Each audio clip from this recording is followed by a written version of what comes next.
First Lady, iyi ni episode ya kabiri kuri Star Times nk'ibisanzwe. Do you think it's wise to bring Melody along? Ese urakekana igitekerezo cyiza ko wazanye Melody hano? Ahari. You could bring someone else like Allegra. Uri kuzana undi muntu nka Allegra.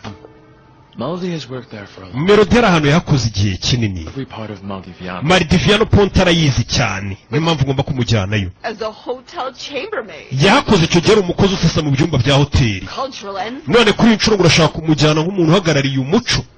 So I'm sure she'll do the same thing with the king and the queen. Ndabizi araza kwitwara neza imbere y'umwami n'umwamikazi. Ndetse nasezeneje umwami Eldrick ko ndibuza n'umugore wanjye.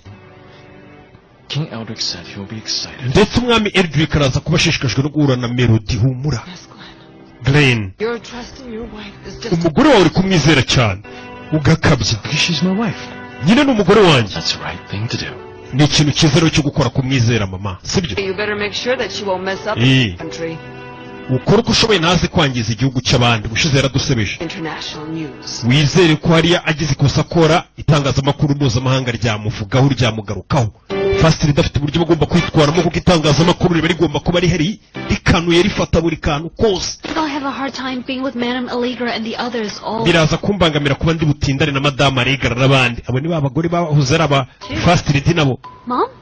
Remember when you first went to the palace? No one liked you back then. Uribuka ubwo wasaga mu ngoro nta muntu umwe wagukunze. Yaba nyoko bukwe mama president yagukunze. But now you're abantu bose bari bahari ntibagukunze. Gusa bose ubu ngubu muri inshuti abenshi. I'll eventually get along with Ma'am Allegra. Mama urakeka na Madame Allegra tuzagera tuba inshuti cyane. Iri uri umuntu mwiza. Uri umuntu mwiza mu kubana n'abandi. Uri umwana mwiza. Uri na mwiza. Muri make wa mwana warankurikije ngi nka mama wawe. Ngo mama gutwika ariko. Abantu bose muzabana neza. Thank you, Mom. Urakoze mama. Katurori. Madam First Lady, sorry but we need to leave. What happened? Madam First Lady tubari ko dufite kugenda. Nikore n'undi mwana barwanye ku ishuri. Abana bereye mukasa abana ba president ngo barwanye ku ishuri. Mwabana mwe nabwiye inshuro nyinshi. Ku ishuri mukarwana urumva ariko abana ba president barwana n'abandi ku ishuri. Abana batanaga ibyo bintu bazibabwira. Numvishe ngo mwarwanye ku ishuri. Ibaza ariko ibyana biza bigakubita abana ba president ku ishuri. Urumva ukuntu abana barahumuye. Twarwanye nabo kuko bari bari kutunyuzura. Mwari kujya kubariga kwa Madame Directrice. Nababujije kurwana ku ishuri mwabana mwe. Ubundi bakoze iki kugira ngo murwane nabo? N'abana ba president bereye mukase bamwita mama. Bari bari gukwirakwiza video yawe cyagihugwa ku mwami useba. Niyo mpamvu twarwanye nabo. Muri make mwarwanye muri kundengera mundwanirira. Nina na Jonas nibo baduhagaritse. Thank you for defending me. Data mwakoze kundwanirira. Uvuga ari nje mwarwaniraga ariko kurwana ntago ari cyo gisubizo cy'ibibazo byose. Mama ugomba kubaruta mwe. Right. Sawa. Extra care to protect yourself. Ikindi mugomba kuba maso ntimukajye mujya mu mirwano. I don't think I should go with you to Maldiviano. Urabizi simfite no kujyana nawe muri Maldiviano Ponte. Ngomba kwita ku bana nkasigarana nabo. And I think you're just making excuses. Uri gushaka impamvu zo kugira ngo tutajyana Maldiviano Ponte. I thought that was a pretty good excuse. Narinzi ko yari impamvu ifatika ngo hayiri butume tutajyana. Love? Aren't you the least bit excited to go back to the place where our paths first crossed? Ese nagushaka dusubira mu gihugu aho nje nawe ibintu byose byatangiriye. Niho bahuriye bwa mbere. I will look after my Mama, abana tuvukana ndaza kubita wegenda. This way you have to promise us that you'll have ikindi dusezeranye ko muri Maldiviano Ponte muri buze kwinezeza. Muri buhagirira ibihe byiza. Hari ikindi kintu dushaka gusaba. When you get back, nusubirayo twizere ko muzateranira inda mukaza twite. Turashaka muri umuna wacu. N'abana ba president baramukunda. Tuzagukumbura mama, tuzagukumbura papa. Abana baramwubashye uzari umukozi wabo mu rugo ashakana na papa wabo barushaho kumukunda bamwita mama. Sir, Tantine. waiting at the airport. Lorena aradutegereje ku kibuga cy'indege bahise baza gufata kayijuguru byihuse.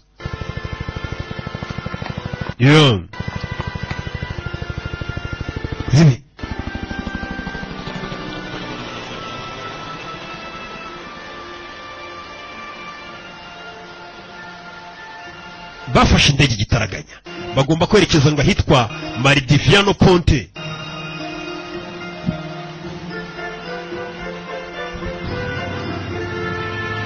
Baby.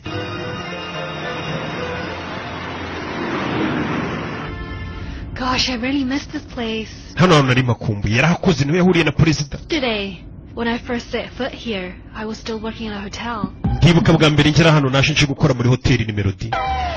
Melody icyo gihe yaraje akubitana n'uwitwa ngo Mayira. Hang on, girl. Let's save that for later. We have umvumiza uti dufite akazi kenshi ko gukora, hari abashyitsi benshi muri hoteli. I'll take you to your room. Tugiye kujyana mu cyumba cyawe. Right away.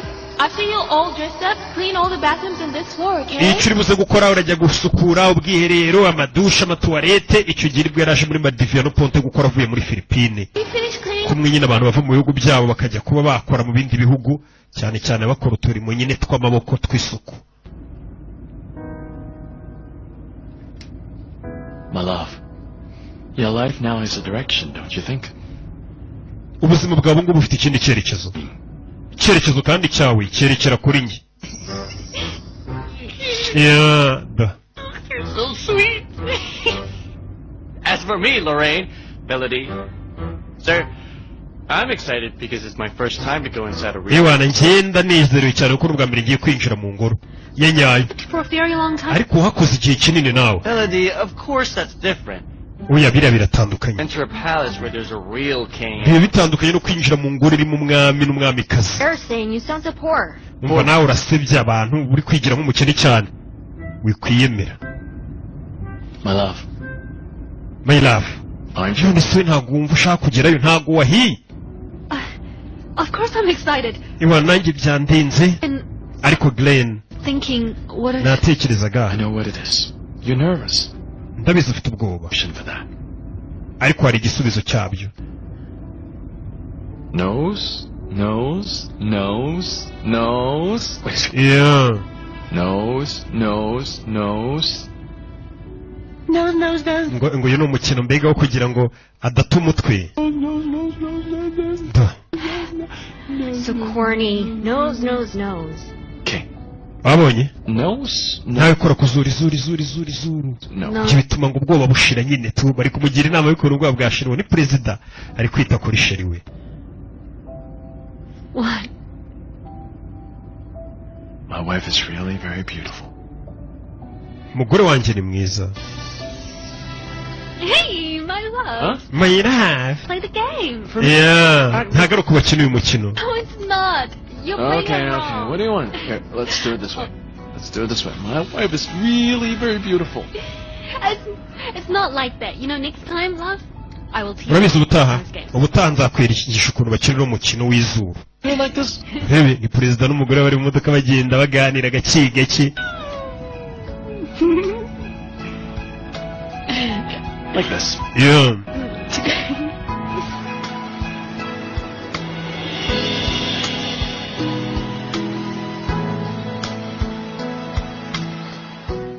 President Glenn Acosta, together with his First Lady, Melody Reyes, Vuba bidatinze muraza kuba mubona First Lady Melody nawe ageze hano muri Maldiviano Ponte. Rebe Katuri muri kano kanya turi kumwe n'umuvugizi wa perezida ndetse akaba na chief of staff. Yes. Good evening, Isabella. Muraho Isabella. To say that we are very grateful.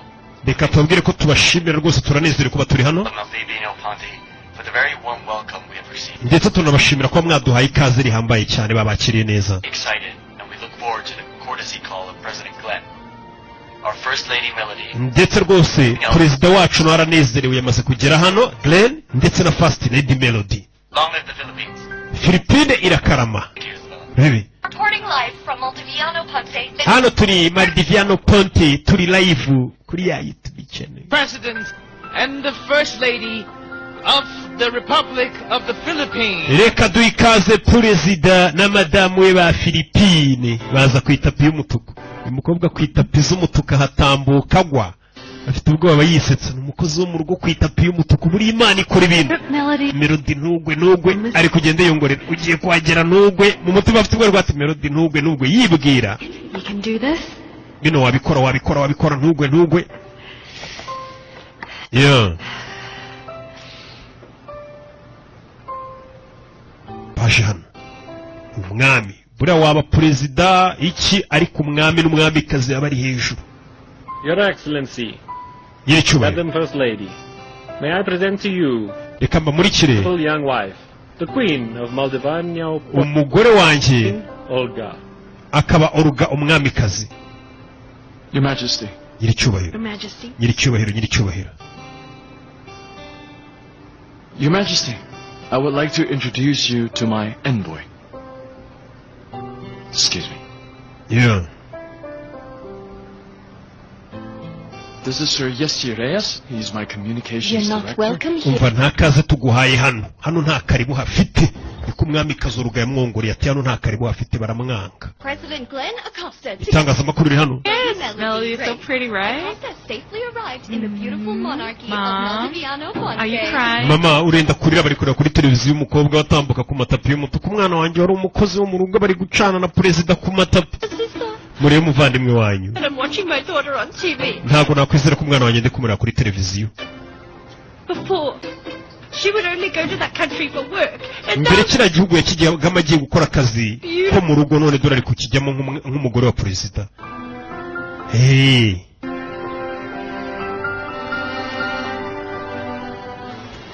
I've read your proposal, Mr. President. You know, I like it. A mutual workers Nasomye proposal yawe rwose nayikunze. is a policy between Uburyo bwo gukorana na polisi twashizeho rwose. My inspiration is my wife. Your Excellency, I've not told you this. President nakomeye sinakubwiye iki ariko. Where I met my wife. Hano niho nahuriye n'umugore wanjye. There is a very important place for us. Bivuze ngo hano ni ahantu h'ingenzi kuri twe. Our love story began. Ni inkuru yacu y'urukundo yatangiriye. I didn't know that my country has played such a vital. Ntabwo nzi ko igihugu cyawe cyagize uruhare mu nkuru yawe y'urukundo. But I ask, what Was was it? the first lady's job? First lady umugore wawe yakoraga iki mu gihugu cyanjye icyo gihe? He was working in a hotel as a chamberlain. Yakoraga muri hoteli akora nk'umukozi nyine usasa. Akora amasuku. Okay. Biratangaje. It's fortunate to have you now. Just as your country is fortunate to have you as a president. And I Ni really byiza rwose abaturage bawe kuba gufite nka perezida. that way we can continue this amazing partnership and friendship. Thank you very much, Your Majesty. Urakoze cyane nyiricyubahiro. Your subjects are very lucky because they have you as Abakozi bawe ni abanyamahirwe kuba bagufite. It seems like we are not the only ones who are having this animated conversation. Ati ndabona atari to the king. umva. Please, don't go near my husband. Ntuze kongera kwegera umugabo wanjye ubushize wamuguyeho. Your Majesty, Umwamikazi. that was an accident. Kiriya yari impanuka kuba naragwiriye umugabo wawe. If you say you did not mean to, Niyo wavuga ngo ntiwari ugamije kumugwira. visit to your country. You have no sense of propriety. Ariko wakoze amakosa no kuba waje kudusura mu gihugu cyacu ahubwo wakabije. I was nervous when I first met him. Bwa mbere mpura n'umugabo wawe nari mfite ubwoba. Know why? I've read about your past. Namenye hahise hawe. President's help and became his wife. Namenye ko ngo wahoze uri umukozi wo mu rugo ukaza gukundana na perezida. No. We fell in love with each Njye nawe twarakundanye ntabwo namukarangiye akanyobwa wamuteza akatsi. In fairy tales. Ibyo biba mu migani wana. Aho ngo umuyobozi w'igihugu yakunda umukozi wo mu rugo. It takes a cunning seduction. Naho mu buzima busanzwe ubwo wamushyizeho amayeri uramureshya ushiduka kurongoye. Wivuga ngo mwarakundanye waramuteze. Hawe nawe aranamuruza. Kumve. First wife passed away. I never thought I would ever fall in love. Umugore wanjye wa mbere mukuru apfa sinari nzi ko nzongera gukunda undi muntu. She may be young, but her Gusa wisdom rwose uriya mugore wanjye nubwo ubona ari muto rwose naramukunze. is not mistaken. Your first lady, she is also not your first wife. Ndakeka nawe first lady wari ufite wa mbere ntabwo ari uriya. Majesty. Yego nyiricyubahiro. I guess we have something in common. Njye nawe dufite icyo duhuriyeho bose abagore babo barapfuye bashaka abandi bagore. I meant Melody. Well, I wonder what it is that they are discussing at this moment. Ndibaza bari kuganira iki rwose. Umugore wanjye n'umugore wawe. I guess they're talking about it. Buriya bari kutuganiraho bahuza urugwiro kumbe bari gutukana. Queen Olga, my Kwino Rugango ngwino hano mwamikazi Olga. My first lady? My love? Yeah.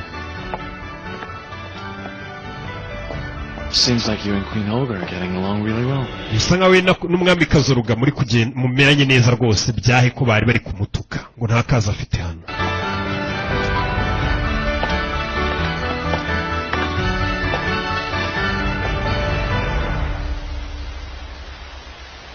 Val, I feel very uncomfortable whenever I'm around the Queen. I feel like any moment she's gonna have me arrested. uriya mugore aranyenga ndakeka umunsi umwe azanamfungisha. Oya ibyo nibyo uri kwitekerereza. Why don't we go out for a little bit? Uretse kuki tutasohoka ngo tujye gutembera. Mfite inshuti za twahoze turi abakozi bo mu rugo muri ibi bice najya kureba. Ntunabitekereze. You cannot visit anyone. Nta muntu wemerewe gusura. N'inshuti ze ntabwo wemerewe kuzisura. Sasu yageze mu gihugu yakoragamo ubukozi bwo mu rugo arashaka kujya gusura abandi bakozi bo mu rugo kandi yabaye first lady baramubujije. See Filipino workers in the Maldiviano pond. Umva hari ikibazo kiri hagati y'abakozi b'abanyefilipine bakora muri iki gihugu ndetse n'ubuyobozi buriho. Nuramuka ugiye gusura abakozi uraza kumeze nk'umuntu uri gushaka abantu bakubona wibonekeza. Ntubikore. Usohoke hano ibwami ngo ugiye gusura inshuti zayo. You want to humiliate the president of our country. Keretse niba ushaka kongera gusebya perezida wacu. Cyane ko twabonye ubishoboye kubikora cyane. Ariko ukuntu baba bamubwira nabi. Kandi ko gusebya perezida ugakora neza cyane urarenze. Val, can you please step out for a little while? I want to be alone right now. Waba ugenda ashaka kuba n'igenyine. Ya Jano. Lady, don't try to sneak out. Madame First Lady ntuze gutoroka. Uyu ni umujepekazi umurinda. Yaje kwicara hano. Araho hari uwaje. Excuse me, miss. You're under arrest. Urafunzwe kubwo kuba ufite isura ibabaye. Urebye hano. Papa. Dad. Papa. Uretse. Forget Melody. Wibagirwe Melody. But you can't touch. Tugomba kuvugana ariko ntago wankoraho. Mbega yaba yabona papa we yamusuye bari kuganira ariko papa we ntawe hari yarapfuye. Papa nari nzi ko wantaye burundu. That's what I thought too. Nanjye riko natekerezaga. It looks like you still need me here. Gusa birasa nkaho kinkeneye hano. Rero niyo mpamvu ndi hano. Nagarutse. Ngarutse kubwo umukobwa wanjye nkunda. Dad. Papa Melody. Come on, Dad. Looks like being in the afterlife hasn't taken away your sense of humor. Birasa nkaho nubwo wapfuye gusetsa kwawe uracyasetsa. Mbega hano ameze nk'uri kuganira na papa ariko papa yarapfuye nawe uhari. Utagira ngo uyu ni papa uri hano. Nari ngukumbuye papa. You too, Melody. Nanjye nari ngukumbuye Melody. Oh, come on. Tell me, what's your problem? Mbwira ikibazo ufite rero ni iki? Problem, Dad? What problem? Nta kibazo na kimwe mfite iki kibazo. Dad? My child. Mwana wanjye. I know you better than anyone. Tell me, what's the problem? Ufite iki kibazo? Well, you see, urabona? When Glenn told me that we'll be coming to this country. Ubwo Glenn yambwiraga ngo nje muri iki gihugu. Excited because numvaga nezerewe no kuba nje hano. We first met. Kuko ari hano twahuriye bwa mbere. But now, gusa ubu ngubu I'm not helping Glenn at all. Ntabwo ndi gufasha umugabo wanjye Glenn. Hold on. Buritse. Did Glenn tell you that you're no help? Glenn niwe wakubwiye ko nta kintu uri kumufasha se? No, he didn't say that. Oya ntabyo yambwiye. Isn't that what I'm supposed to do? None se sinakabaye ndi kumufasha? I can. Mu buryo bwose nshoboye nka first lady. That's the role of the first. Kuko nizo nshingano za madamu perezida kumufasha. Melody. Have you forgotten? Before you became Melody, waribagiwe mbere yo kuba first lady. Wabanje kuba Melody. Humble nanny. Umukozi woroheje. Fell in love with. Kandi perezida ibyo yarabigukundiye. Kubera ko wari umuntu utari umubeshyi wari weho wanyawe. Always thinking about how to be a first lady. Rero aho kugira ngo iteke ujye utekereza kuba first lady. Forgotten how to be. Ngo n'uburyo wabikoramo uri kwibagirwa uko wahoze umeze weho wanyawe.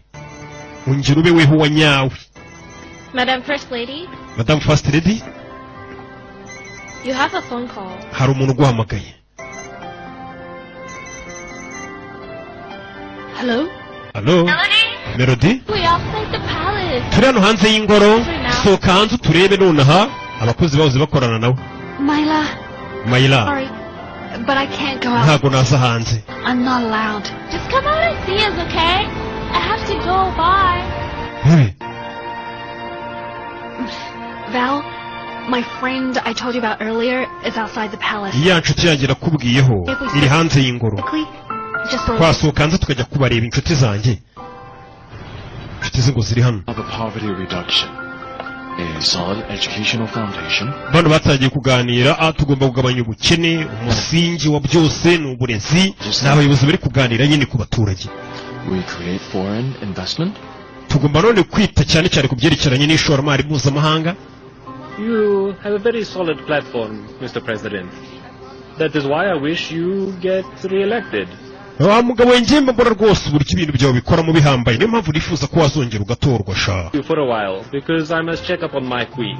So, please, enjoy the food. Thank you. Muryoherwe, n'amasaha yo kujya kurya.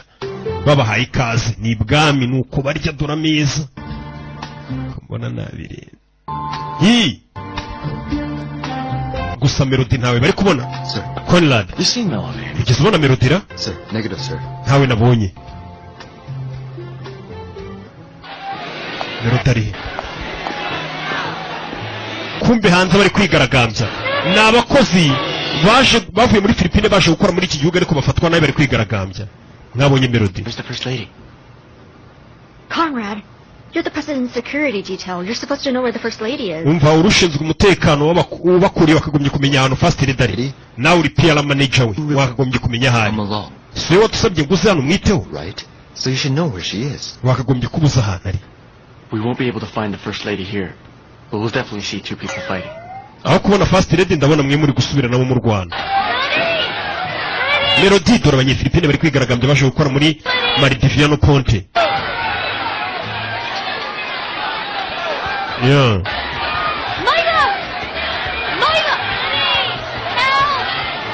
Yeah. Melody dufashe abakozi bakoranaga nawe bari kwigaragambya kubera igihugu kibafata nabi. We have a situation. Dufite ikibazo. Your OFWs are staging a protest outside of abaturage bo mu gihugu cya Philippines bari guteza akavuyo hanze y'ingoro yanjye. Bino bintu ntabwo nabyihanganira. Abaturage bavuye muri Philippines baje gukora inaha barigaragambya, mudufate nk'abandi, mutwubahe mwituvangura bigaragambya.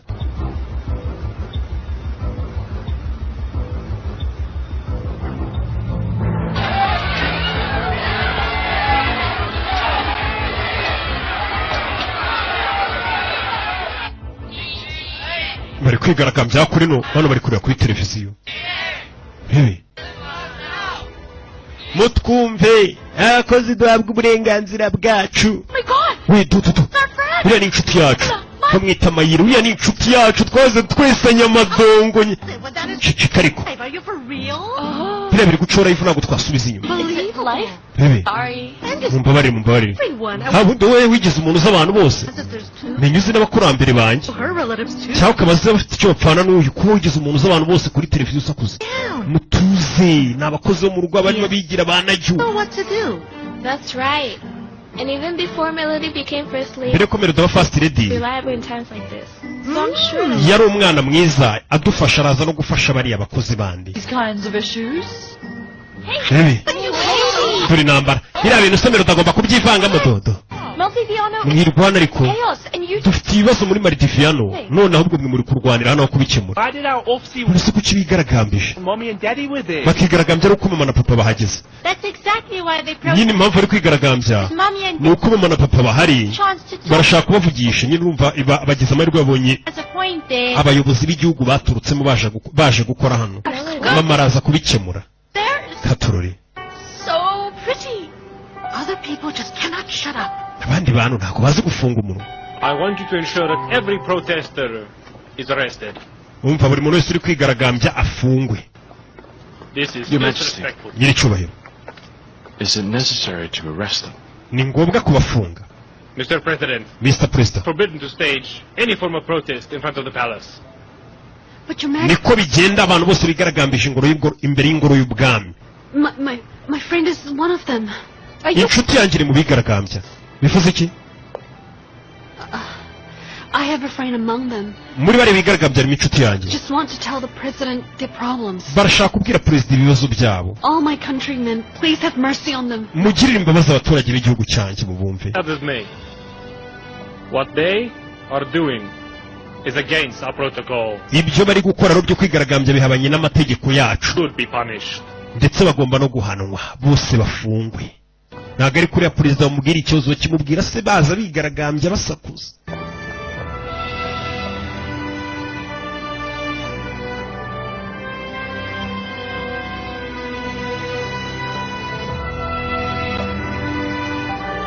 Really? Yeah.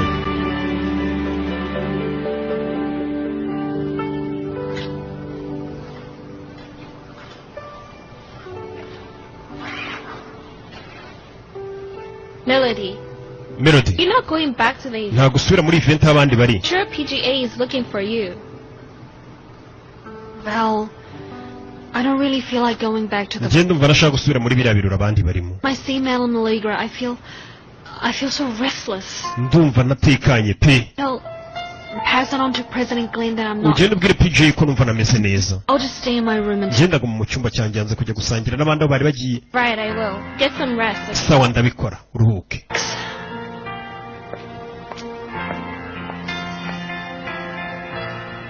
Yeah.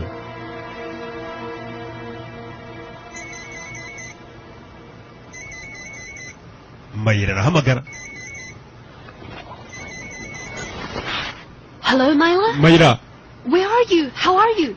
Uriya umeze ute? OFW Center. Turi hano kuri OFW Center. Released? I'm glad you were... Ubwo ni ikigo nyine cy'abantu baturutse muri Philippines. You stayed a protest outside the palace when you knew it was illegal. Overseas Filipino workers ibintu nk'ibyo. No one will listen to our problems or nta muntu uri kumva ikibazo cyacu.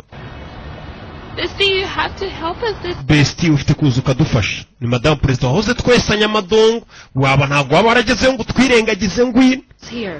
Hano hari abarinzi bandinze benshi. Kandi sinshaka guteza umugabo wanjye ibibazo.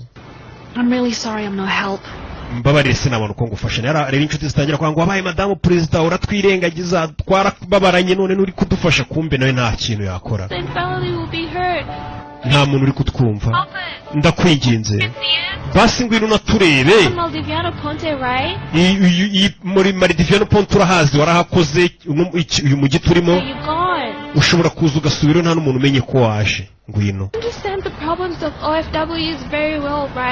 Ibibazo bya OFW hano niwe muntu ubizi kurusha abandi. Ni ibiro bishinzwe nyine ubwo abakozi baturutse muri Philippines bakora hano. Hari ibibazo bahura nabyo.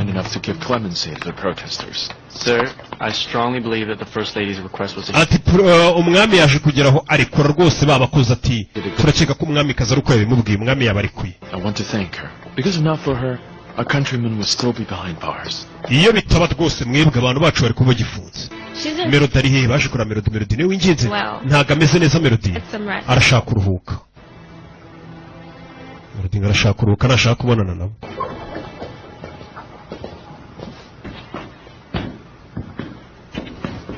Yeah.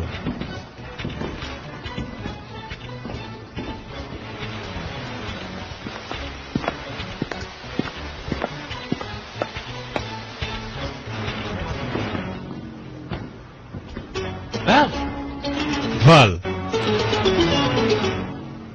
Baby. Bahise babona ko habayemo ikibazo. Sir. Nyakubahwa hakurino. Melody? Melody? Melody, are you in there? Melody, urimo indani? Glenn? Glenn. Don't tell me that you're cleaning up the bathroom. Utambwira kuri koza dushe nanone. No. Oya. The thing is... Nyine.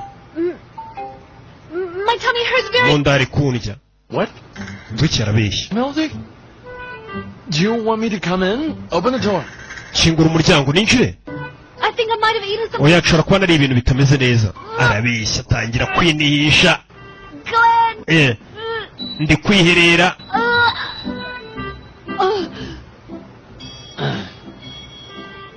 Hey, Conrad, do something. Wikiri icyo ukora nkurikize first rate turamufasha n'ibiki n'iki. It's okay. Sawa sawa. Calm down. My love will stay out here, okay, Melody? I just want to update you about the OL. Ndashaka kumenyesha ibyerekeranye n'aba bakozi. They're back at the center. Babasubije mu bigo byabo babafunguye. Because of me? Babafunguye kubera nje. Yego. King Eldrick was moved by your request. Uburyo bisabye mu mwami byaje kugera harabarekura kuko yamusabye. One of the protesters. Kuko yamenye ko wahuze ukorana barabigaragambyaga. You sure you're fine in there? Ese uko umeze neza indani? Yes, Glenn. Glenn, is it okay if I don't attend the ball with you? I'll just stay here and rest. Nintaza mu birori byanyu Nge mugiye nige ndashaka kuguma hano. Sinshaka kuza. No. No need. They might be looking for you there. Sir, we have to go back. Why are they looking? Dufite gusubirayo. Bari kudushaka. No, sir, but if Melody comes out. Kuko Melody nasohoka bano batashobora kuza no kuvunja. Okay, Melody, don't hesitate to tell Val if you need anything, okay? Nugira ikintu ukenera utubwire. All right, Glenn. Thank you, dear. Val, please keep an eye on the First Lady. And update me in the next 30 minutes. Sir, yes, sir. Melody? Glenn? Glenn. Good luck in there. All right, thanks, love.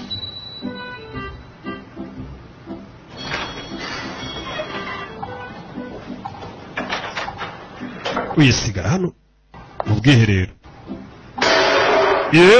Tangira kumenagura ibintu. Melody, open the door.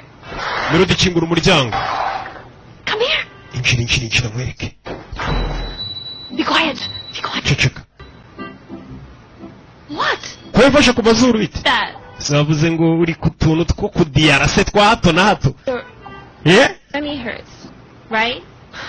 That's not true. I just made that up. Stop holding your breath. We nabeshyaga bire nibyo nahimbaga bikwifata amazuru.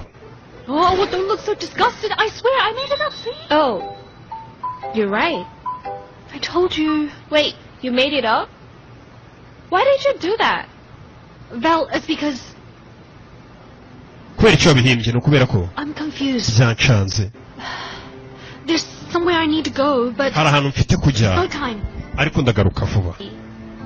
What you are planning is a security breach.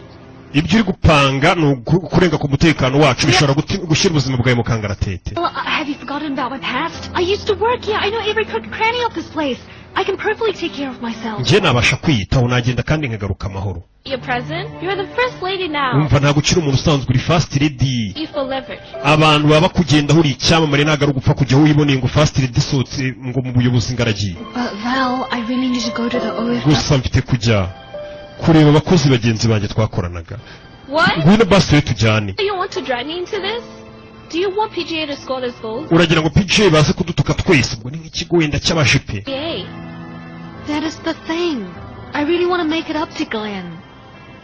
That's why I thought I should go see Myla because... Niyo mpamvu ugiye numvaga najya kureba Mayira. Melody. You really want to make it up to PGA? Nimba ushaka kumana neza na PGA ugomba gukurikiza amabwiriza. Whatever you want anymore. You're first lady now. That is the thing, Val. Ukuntu bimeze. I am the first lady, but I can't even help Glenn. Ibaze ko ndi first lady nkaba ntafasha perezida. First lady. Ndashaka gufasha perezida nka first lady. I don't want to be some kind of decoration. Sinshaka kuba nk'umurimbo gusa ngo ndi first lady uraho umeze nk'ururabyo ntacyo mfasha umugabo wanjye. Val, I really need to do this. Bino mfite kubikora. It's up to you if you'll come with me or not. Biraterwa nawe nimba uza tukajyana cyane uze ngiye ndigendera. Mahitamo ni ayawe. Kumbe tuvera twigarukire ku ishuri. Abana ba perezida biga. No, I just got here. I was supposed to come earlier, but I got caught up with some stuff. Yeah, I saw you from a distance. Nakubonye uri guturuka kure. Busy with nabona guhuza uri kumwe na Max. We were discussing our next project for Twari humanity. turi kuganira kuri projet ibyerekeranye n'uburenganzira bw'ikiremwa muntu. So you'll be spending more time together. Uze ugiye kujya umarana nawe igihe. Wait, don't tell me you're jealous. Utambwira kugeza ishyari urafushye. Jealous of her? Jewe mfuhira uriya mukobwa. If you're not jealous, then give me a kiss. Nimba utafushye ma kabisa. How about this instead? Waguha ingumi se ahubwo. Your boyfriend won't be as cute anymore. Nunkubita ingumi se sheri wawe urumva nzakomeza ndi bogari isura wayangije ni Jonas. Bano bafanye. Yes. Is it true, man? What is? Wewe ibintu nukuri biri kuvuga. That boy Alvin told me that his sister mentioned that this master party is inviting you. Umva ngo hari ibirori bagutumiyemo byo kugira ngo bategure amatora y'ugomba kuyobora ikigo ya Duwayi. Uri umunyeshuri mwiza. Waranamamaye kubera amabloge yawe. Ntabwo bishaka? Je ndi umubloga. Sinshaka kwivanga muri politike y'amashuri y'ibigo by'amashuri. Aho kugira ngo njye muri politike y'ibigo by'amashuri namara n'umwanya nawe. Umukubise umutomo. Na umwanya nawe nkwangisha ahubwo nawe umarana nawe.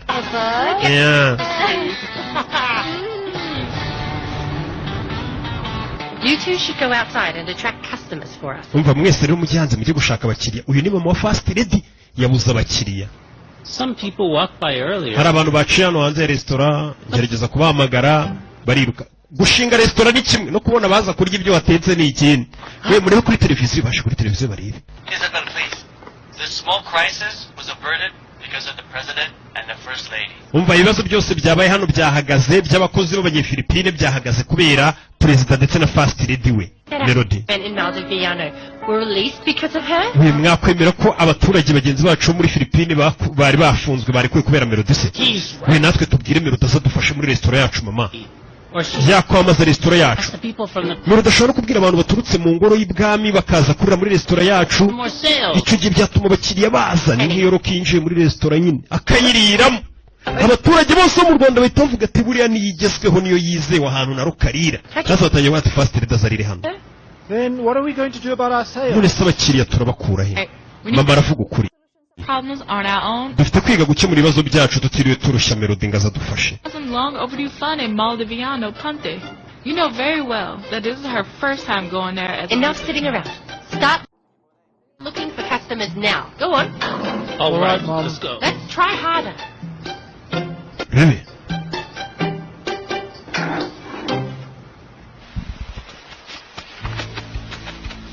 barakwereka kumbe hakurino Melody batangiye kumucikisha ni first lady Melody We should go back. dusubire inyuma nyamara Val. Melody ari gutoroka Val Val, I'm sorry, but I really need to go see my... mfite kujya kureba inshuti yanjye yari yafunzwe ngo ni bestie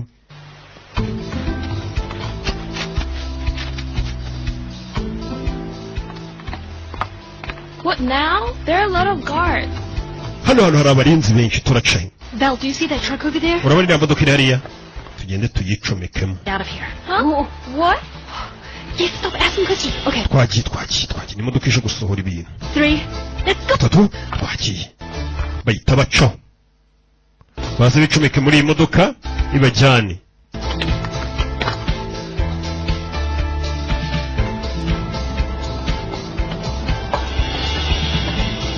Yeah.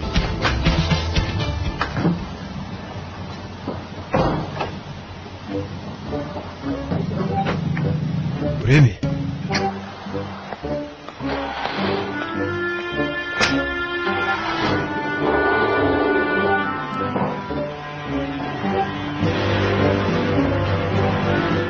yeah. Myla. yaje kureba amayira hano Bestie! I'm so glad you came all the way down here. tunejejwe no kuba waje hano Hey, Bestie! By the way, here, meet the guys. These are the OFW. aba bose nabo bari muri OFWs yeah ni overseas Filipino workers bakorera hano Hello, Conrad. Conrad We have a situation. dufite ikibazo hano uyu hari uwo yahamagaye First lady.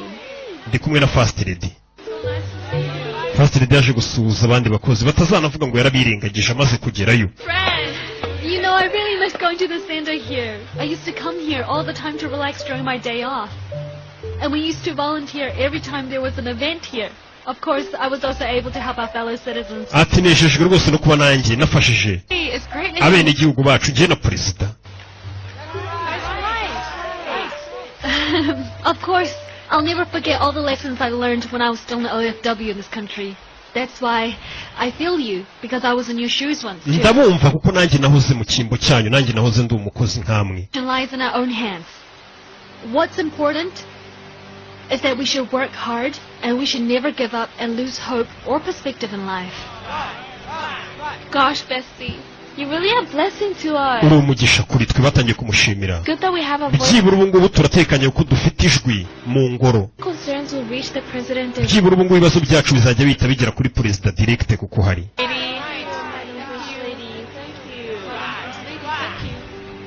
Long live the First Lady! Woo! First Lady! First Lady! Not so loud! First Lady! Please don't shout. Other people might hear us. I just snuck out to get here. I'm sorry. Oh, is that so? Okay. First Lady! we tuvuge first lady tumusingize gahoro batatwumva first lady First Lady! First Lady! First Lady! Look, you don't have to worry too much. ntago ari ngombwa uhangayike. Do everything I can to help. ndakora uko nshoboye ngufashe. Can you tell me what your problems are one by one? noneho mumbwire ibibazo mufite umwe ku wundi gake gake njye kubivugira. umva twebwe abakoresha bacu rero binaha muri ibi bihugu by'amahanga twaje gukoramo baratwambura. hari aho tugera batangiye kumuha amakuru yose uyarumirwa.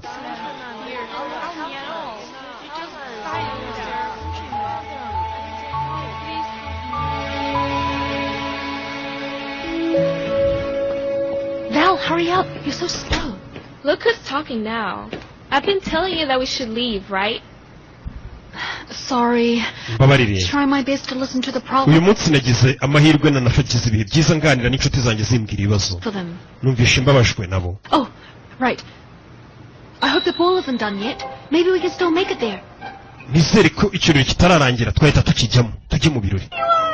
Alright. twasohotse tugaruka nawe dufashe. genda ubanze wambare rero. tarajya kurakubitana n'umwamikazi oruga. Hello, Melody. bite Melody? aramufashe nyiricyubahiro. Baby. Hello, Melody. Melody. Your Majesty. nyiricyubahiro. What are you doing here? urakora iki hano? Well, I wasn't expecting you to be so audacious to leave. ntago nari nzi ko rwose utinyuka cyane bigeze aha ku buryo urenga no ku mategeko y'ibwami ugatoroka ukagenda. I'm really sorry. mumbabarire. I just went out to see my nari friend ngiye kureba inshuti yanjye when I was working in your country. ndetse ndeba n'abandi twakoranaga ubwo nakoraga inaha. You once had an overseas contract to work here. And this friend, was she the one who came to the protest earlier? umwe muri abo izo nshuti zavuga se abandi baje kwigaragambya hano kare? Your Majesty. yego nibo. I see. ndabibona. You both don't obey rules or follow protocol. bisa nkaho mutubahiriza amategeko cyangwa muyagendereho. No, Your Majesty. oya ntabwo ariko bimeze nyiricyubahiro. Because we treat each other as impamvu nagiye kubareba sisters. ni inshuti ni nk'abavandimwe. But, Your Majesty, gusa nyiricyubahiro. you going to tell my husband? nizere ko utabibwira umugabo wanjye. He's a nice man. umugabo we ni umuntu mwiza. I don't want him to feel more embarrassed. sinshaka kumutuma yumva yasebye yongeye kumusebya. Oh, so you won't tell him? none se ntabwo uri bundege ku mugabo wanjye? So kind. You're so mbega ukuntu uri umwana mwiza urakoze. gorgeous. bebe karize. Tell him on one condition. kuri kondisiyo imwe kugira ngo ntakurega. Condition? iye kondisiyo. Tomorrow, ejo you will help me skate. nanjye uzamfasha unshikishe mu ngoro nanjye njye imihanda ndebe uko hameze. karashika iyo ishyize mu ngoro y'ibwami iratoroka ikajya kureba imihanda uko hameze. baba bakumbuye imihanda. Melody, PGA is looking for you. See you tomorrow, Madam. tuzabona nijoro. madamu Melody. taco.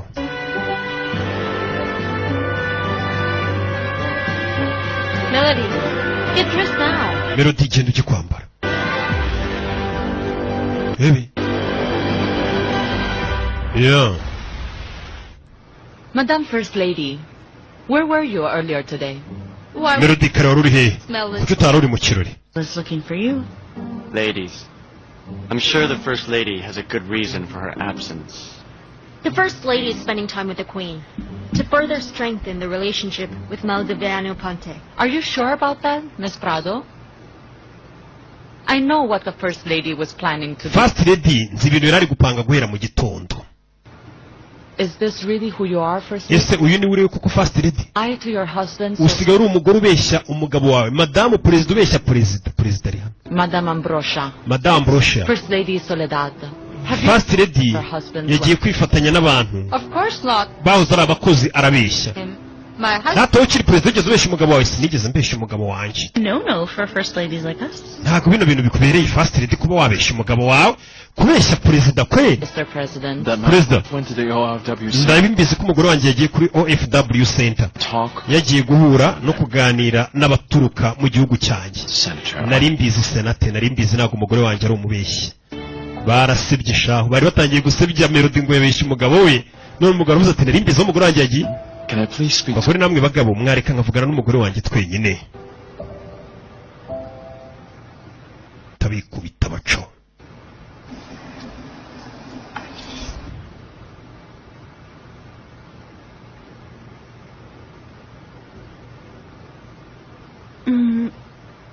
So you knew? Yes. Val guaranteed that you would be safe. That's why I didn't send more men to follow the two of you or get you back. Ati nabimenye amakuru yangezeho niyo mpamvu nohereje abandi barinzi babiri kugira ngo bagucungire kure buriya banari nohereje barinzi ngo bagucunge. I'm feeling well this afternoon. Nakubeshye ko nameze neza mu ndu uyu mugoroba. Are you mad? Wandakariye. Can't be mad at you. Oya ntabwo nakurakarira mayirafu. I'm more disappointed because gusa wantengushye. Go again and snuck out. Kubera ko narenze ku mategeko ngasohoka oya. Just wish you told me about it upright. Byibura wari kuba wambwira ibyo ugiyemo. You're right. Uravuga ukuri. I know that as your wife, I should not have lied. Ndabizi nk'umugore we ntabwo nakabaye nakubeshye. To not keep secrets from you. Ntabwo nakabaye nguhisha amabanga. I promise I will not do it. Ndagusezeranya sinzongera. I just wanted to make it up to you. Gusa nashaka nanjye kugufasha. Really wanted to help Myla and the people. Nkanafasha Myla nkanafasha abantu bose bakora inaha. Ndabizi. I know that you're always motivated by good. Ndabizi we ibintu byose ukora ni umutima mwiza n'impamvu nziza ituma ubikora. Niyo mpamvu ngukunda cyane. Ibintu byose ubikora biba bifite ikintu cyiza kibyishe inyuma. Ntabwo ari abagore batoroka bagiye guhura n'udusore. Ntabwo nzongera. I love you so much. Ndagukunda cyane Perezida na madamu we. Katurore mwibutsa aka gaserie ubu ntabwo karatangira. Seri nziza cyane uzajya ukurikira buri munsi kuri Star Times Ganza TV.